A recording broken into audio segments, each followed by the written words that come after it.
Shorty bad, slim, thick, she might drug, she might. Hey, I'm back. It's the superhero lover in the building. Listen, I want to talk about this really quickly because I hear so many people talking about this all the time. I have options. I want to just expound on that really quick because a lot of us think we have options that we really don't have. So anytime you hear the word options, options speak specifically to something that you can choose, not taking into consideration of what it is you've chosen has actually chosen you. Just because something is available and accessible doesn't mean that it's a valuable option. It doesn't even mean that it's an option. Anytime I think of an option, I think of something that will benefit not only you in the present or in your present circumstance, but it'll benefit you later on down the road. So a lot of us invest into things that offer us no return, or they don't render us a return on our investment. So when people say they got options, a lot of times a lot of times what it is you choose is not necessarily choosing you. Then you also have to look at why it would choose, what is influencing you to pursue after whatever it is you're pursuing after. And why would it choose you? If somebody chooses you, what are they choosing you for? Is it because of your money? Is it because of your status? Or is it because of your person? Is it because of who it is you are? Is it because of who it is you have the potential to become? All these things are important. So a lot of us think that we have options. Some of the things that we think we would choose wouldn't necessarily choose us.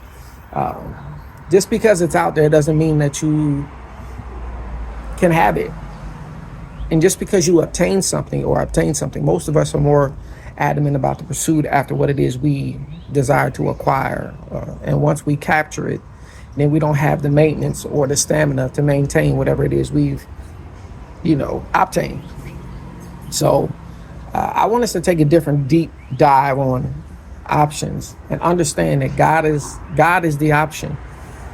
God is the only option that it is we have, and whatever it is he desires for us to have, we have to begin to desire that for ourselves. So I want us to look at that and start changing our framework. I believe that the biggest problem in our world today is the way we think.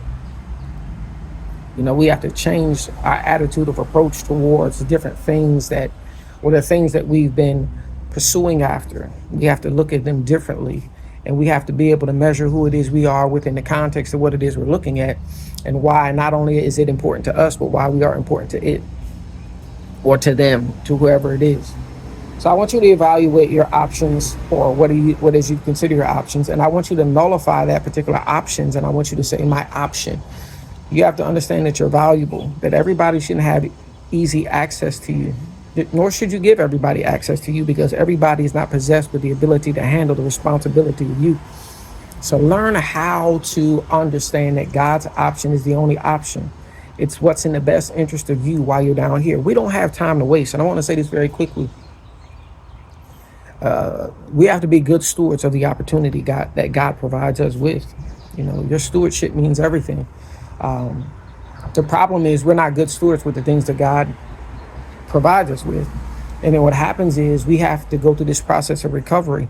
And I always tell people it's like swimming down deep into the core, to the bottom of the ocean.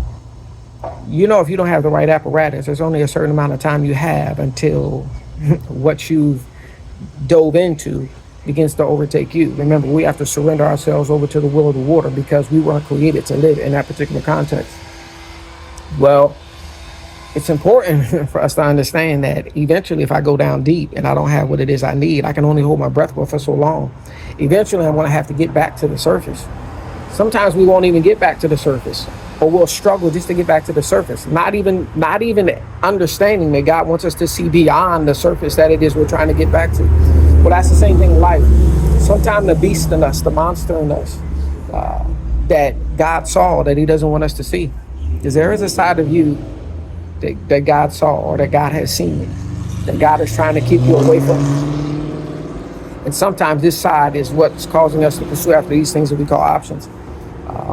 So we have to be mindful of those things and understand that sometimes the recovery time just to get back to the surface doesn't allow us to live the life and life more abundantly that God desires for us to have. So I know I talk about God all the time, but that's just the key, man. I don't know. I can't get away from it. Nor am I trying to. Big shout out to the BET Awards, man. I love what y'all did this year.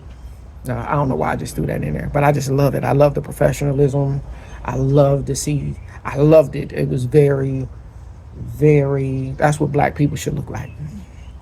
That's what people should look like. We should carry ourselves well. But make sure that you guys understand that the only option that you have is the option of God. God desires for you to choose His will, even at the expense of pursuing after the things you think you desire, but really don't need, or really were not meant for you to have in the first place. And a lot of us are running after things that we are not supposed to have. God never intended for us to have, but we keep pursuing after it out of our own selfish ambition and desire. So, and we wonder why we're in the positions that we are. We wonder why we're in the place that we are, because we are obtaining things that we choose but have not chosen us. Choose who chooses you. Love who loves you. That's it. That's all I got to say. Superhero Lover checking out. I'm back. We back.